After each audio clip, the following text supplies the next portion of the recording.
La voici, l'ultime étape d'un Giro qui, une fois de plus, justifie mon amour infini. C'est ici, sur ces routes qui, paraît-il, mènent toujours à elle, que Rome, la ville éternelle, rend la fin un peu plus belle.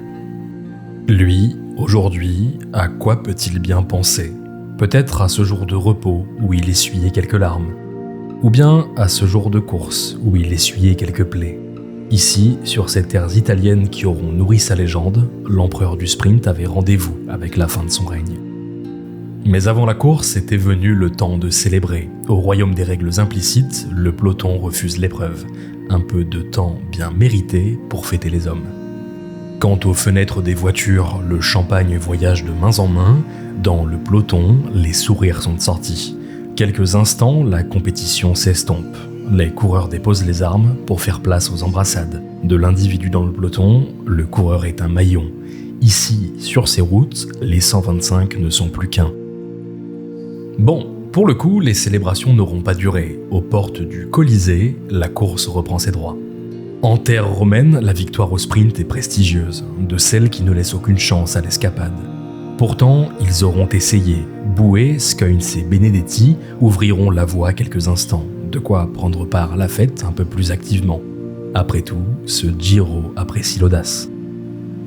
En réalité, cette échappée n'était pas vaine. Tom Scoins, encore une fois devant, en profitait pour passer en tête au sprint intermédiaire. De quoi reléguer au classement annexe éponyme un certain Derek G, encore une fois bon deuxième.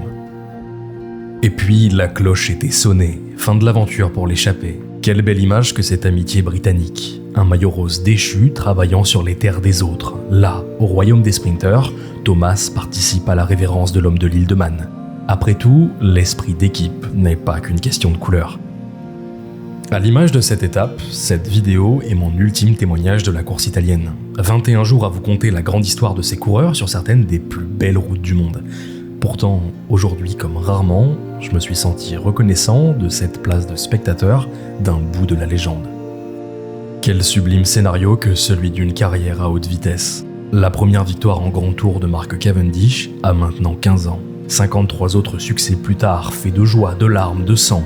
Le jour de ses ultimes kilomètres transalpins, l'empereur du sprint avait rendez-vous avec la fin de son règne. Et quelle plus belle fin que de partir en vainqueur. Vous savez, quelques-uns de mes plus vieux et intenses souvenirs de la course cycliste sont intimement liés au succès de Cavendish. À l'époque, j'avais pas plus d'une dizaine d'années.